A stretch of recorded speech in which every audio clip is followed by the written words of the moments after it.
والے ہی ہیں جو مساجد کو آباد کرتے ہیں۔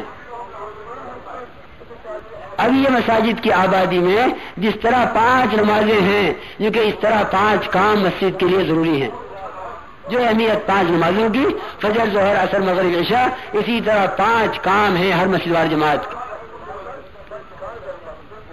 ان کا فکروں کے لیے جڑنا، ان کا مشورہ، ان کا گشت، ان کی تعلیم، ان کے سے روزہ، ان کے مسجد کے اندر 8 گھنٹے، اور میرے دوست بزرگوں 8 گھنٹے 2.5 گھنٹے کی بات ہی نہیں ہے۔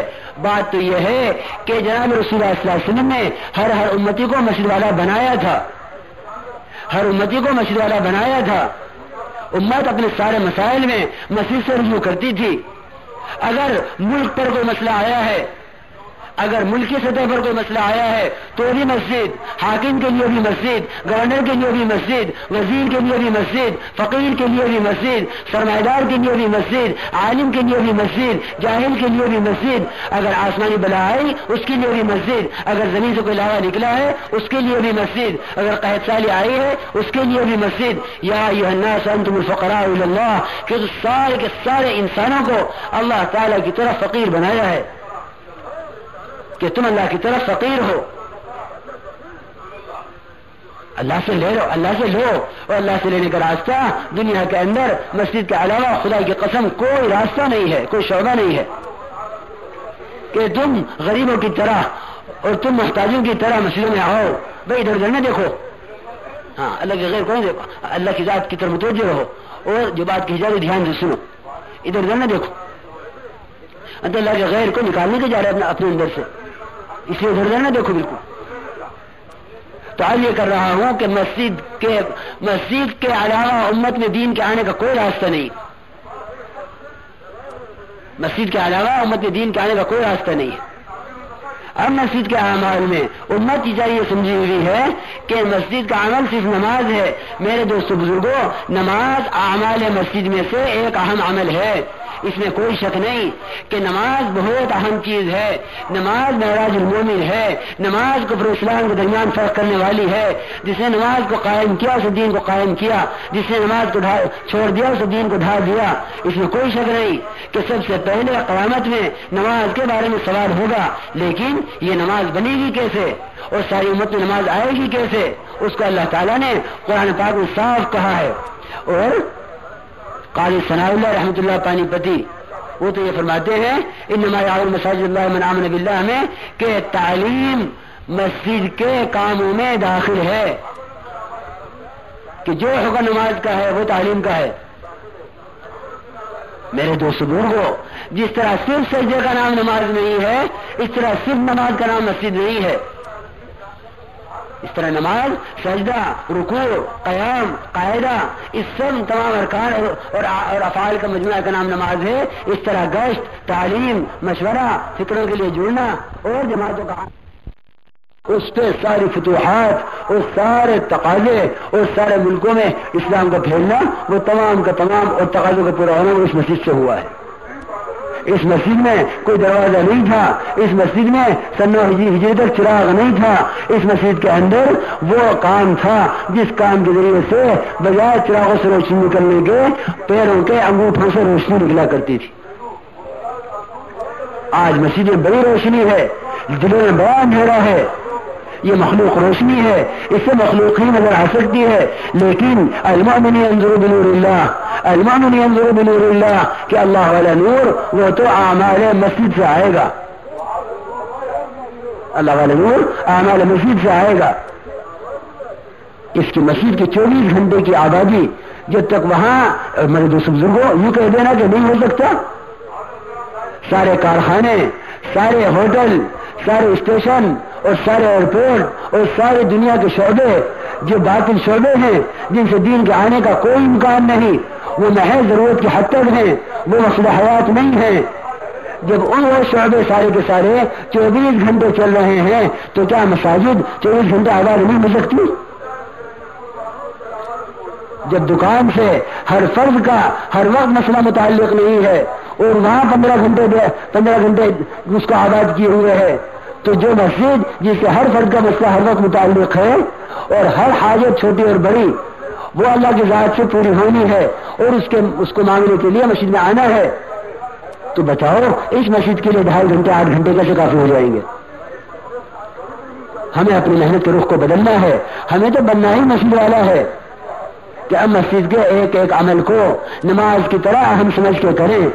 مسجد کے ایک ایک عمل کو، کیونکہ مسجد کی تعلیم نماز کی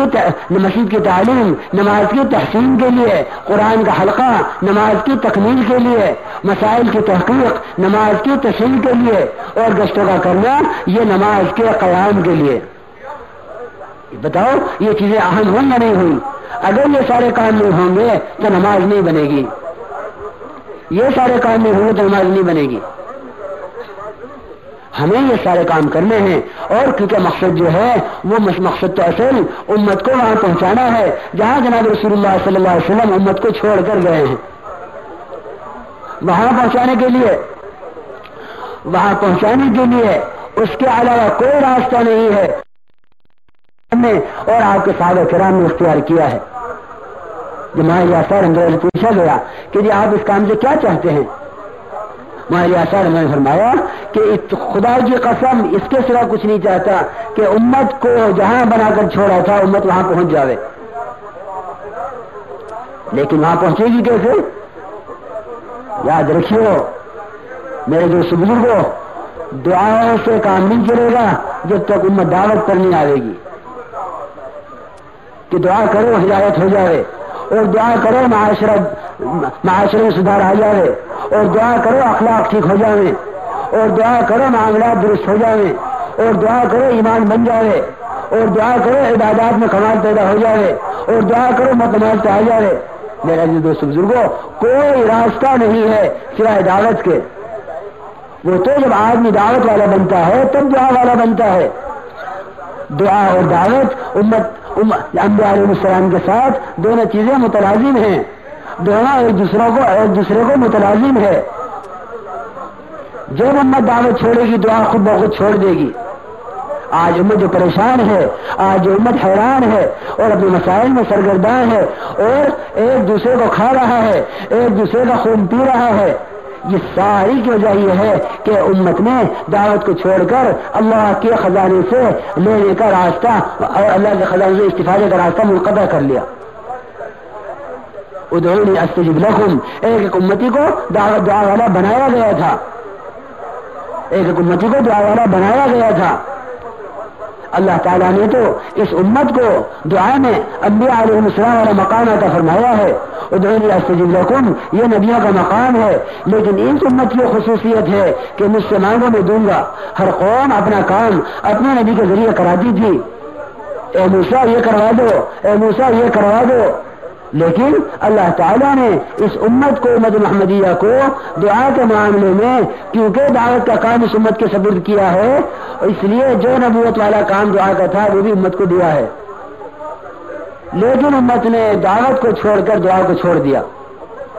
اب یہ غیروں کی محتاج، اس کا قحط سالی آئیں تو یہ غیروں کی محتاج، اس کا قرض آئیں تو یہ غیروں کی محتاج، اس سے بیماری آئیں تو یہ غیروں کی محتاج، اس سے مسائل اس کو تنگ کریں تو یہ ان تنگیوں میں اپنے حالات کو اپنے اعمال کو اور برباد کریں. کہ نمازی کا حالات آئے اس نے نماز کو نہ بنایا، ذاکر کا حالات آئے اس نے ذکر کو نہ بنایا. جتنا حالات بگڑتے گئے عمل بگاڑتا گیا. میرے دوست بزرگوں، ایک راستہ ہے حالات سے اعمال کے بنانے کا، اور ایک راستہ ہے اعمال کے ذریعے حالات کو بنانے کا، اور ایک راستہ ہے حالات سے حالات کو بنانے کا. حالات سے حالات کو بنانا فرعونیت ہے، اور اعمال کے ذریعے حالات کو سدھارنا یہ نبوت ہے. جب امت دعوت کو چھوڑے گی دعا کو چھوڑ دے گی. بلکہ یہاں تک ہے کہ امت دعا کو چھوڑنے پر یقین کے زوال کی شکلوں پر آ جائے گی. کہ دعا کے چھوڑنے سے شرک آتا ہے، دعا کے چھوڑنے سے شرک آتا ہے. کہ جو اللہ سے مانگ رہا ہے اور اللہ کے سامنے ہاتھ پھیلا رہا ہے اور اللہ کی ذات سے لینے کا یقین کر رہا ہے اس میں ایمان آ رہا ہے. جو اللہ کے غیر سے مانگ رہا ہے اس میں ایمان نہیں آ رہا، اس میں تو شرک بن رہا ہے. اس لیے جناب رسول اللہ صلی اللہ علیہ وسلم امت کو حاکموں کے یا محکوموں کے یا تاجروں کے اور سرمایہ داروں کے کسی کے حوالے نہیں کر کے گئے. جناب رسول اللہ صلی اللہ علیہ وسلم امت کو ایسے راستے پر ڈال گئے ہیں کہ امت کا ایک ایک فرد اپنے ہر مسئلے میں اللہ کی ذات سے براہ راست رجوع کرے اور اللہ کے خزانوں سے براہ راست استفادہ کرے. اس استفادے کا راستہ یہ مسجد والی محنت ہے, یہ مسجد والی محنت ہے. تمیم داری رضی اللہ تعالیٰ عنہ اس وقت مسجد میں نماز پڑھ رہے تھے جس وقت عمر رضی اللہ تعالیٰ عنہ نے کہا کہ تمیم یہ آگ نکلی ہے پہاڑ سے, تجھے ہی اس آگ کو اندر کرنا ہے. میں کیا میری حیثیت کیا؟ میرے دوست بزرگوں, ایک ایک مسجدوار جماعت کے ساتھی کی وہ حیثیت تھی کہ یہ تمیم داری یہ آخر کے ایمان لانے والے سن ہجری میں مسلمان ہوئے, لیکن ایک ایک مسجدوار جماعت کا ساتھی اتنا مضبوط تھا, ایک ایک مسجدوار جماعت کا ساتھی اتنا مضبوط تھا کہ حضرت عمر رضی اللہ تعالی عنہ نے اس آگ کو ان کے ذریعے سے اس طرح اندر کروایا جس طرح بکریوں کو ہکا کر ان کی جگہ پہ لا کے داخل کر دیا جاتا ہے. آگ آگے آگے اور حضرت داری پیچھے پیچھے یوں لا کے ساری آگ کو پہاڑ کے اندر ایسے داخل کر دیا جہاں سے نکلی تھی. اور پھر یہ مسجد والی محنت کے چھوٹنے کے بعد جب یہ آگ نکلی اس آگ سے سارا مدینہ جھلس گیا. میرے دوست بزرگوں, مسائل کا کوئی حل نہیں ہے سوائے مسجد کی آبادی کے. مولانا صاحب فرماتے تھے اگر امت مساجد کی آبادی پر آ جائے اور مساجد 24 گھنٹے آباد ہو جائے, مساجد 24 گھنٹے آبادی پر آ جائے تو سارے مقدمات ختم ہو جائیں. یہ جتنی خروجیاں, یہ جتنی ڈکیتیاں, یہ جتنا امت کا خون بہ رہا ہے اور جتنا امت کا جان و مال جو ہے امت کا جان و مال کھسوٹا جا رہا ہے اور چھینا جا رہا ہے اور جتنا امت کا خون بہ رہا ہے, میرے دوست بزرگوں اس امت نے اپنے آپ کو خود ہی ذبح کیا ہے, اپنے آپ کو اپنی ذمہ داری سے ہٹا کر. آج ارادے کر لو اور نیتیں کر لو, ہمیں اپنے آپ کو مساجد کی آبادی پر اس طرح لانا ہے کہ جس طرح مسجد نبوی 24 گھنٹے اعمال سے آباد تھی. اب ہم صبح سے شام تک اپنی جماعتیں بنائیں گے, اپنی مسجد کو 24 گھنٹے آباد رکھیں گے. مسجد سے باہر ہوٹلوں میں, دکانوں میں, کارخانے میں, جی ہماری زمینوں میں, ہمارے گھروں میں جتنے لوگ ہیں ایک ایک کے پاس جا کر اس کو مسجد میں لانے کی کوشش کریں گے اور مسجد میں لا کر اس کو ایمان, اعمال, عبادات اس کو مسجد میں سکھلائیں گے اور اس کو مسجد والا بننے پر آمادہ کریں گے کہ بھائی اللہ نے ہمیں مسجد والا بنایا ہے اور امت کو یقین دلاؤ اس کا کہ تیرے مسائل کا حل مسجد ہے, تیرے مسائل کا حل مسجد ہے. میرا یہ دوست بزرگوں, ہمیں جو کچھ بنتا ہوا نظر آ رہا ہے مسجد کے باہر سے وہ سارا کا سارا ہماری غلط محنتوں کا نتیجہ ہے. اور جتنے مسائل کھڑے ہو رہے ہیں ان چیزوں کی بنیاد پر وہ سارے کے سارے مسائل اس مسجد کی آبادی کے نہ ہونے کے نتیجے میں ہو رہا ہے. بس آج یاد کر لو, نیت کر لو, ہمیں اپنے آپ کو جناب رسول اللہ صلی اللہ علیہ وسلم والی اس محنت پر لانا ہے جس محنت پر آ کر مدینہ کا معاشرہ, مدینہ کے اخلاق و معاملات اور عبادات سب کچھ بن گیا تھا. تو تعمیر مسجد ہر امتی کے ذمہ ہے, ہر امتی کے ذمہ ہے. حضرت عمر رضی اللہ تعالیٰ عنہ نے اپنے ساتھی کے ساتھ باری مقرر کی ہوئی تھی, آج تم کاروبار دیکھو گے میں مسجد, اور آج تم مسجد میں کاروبار. اسی لیے تو ان کو پتہ چلا کہ حضور اکرم صلی اللہ علیہ وسلم نے اللہ مطہرہ کو طلاق دی ہے اور حفصہ کا مسئلہ سامنے اسی بنیاد پر آیا. اگر حضرت عمر رضی اللہ تعالیٰ عنہ کے ساتھی کا تعلق مسجد سے نہ ہوتا تو حضرت عمر رضی اللہ تعالیٰ عنہ کو حفصہ کے اتنے بڑے مسئلے کا پتہ نہ چلتا. وہاں بڑے سے لے کر چھوٹے تک ہر ایک کا تعلق مسجد سے تھا.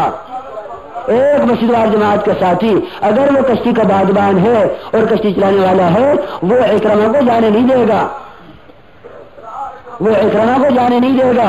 اور اللہ کا اکرمہ کو ابو جہل کو, جو ابو جہل کا بیٹا ہے اور اسلام سے بچ کے بھاگنے کے لیے یمن کا راستہ لیا تھا, وہ مسجد وار جماعت کا ساتھی اس کو کلمہ پڑھا کر اس کو لے آیا اور جناب اس خود لا کے پیش کر دیا اور بیوی نے پہلے امن لے لیا تھا. میرے دوست بزرگوں, اس مسجد کی آبادی پر تھا سارے مدینے کا ماحول. کہ عزت محفوظ، آب و محفوظ، جان و مال محفوظ، باہر سے آنے والی حسین جمیل لڑکی اس کو مدینے کے اندر اس بات میں کا احساس نہیں ہوتا تھا کہ وہ مدینے کے انصار مہاجر کے درمیان چھڑی ہوئی ہے یا اپنا ماں باپ کے درمیان چھڑی ہوئی ہے. اگر وہ چاہے ہم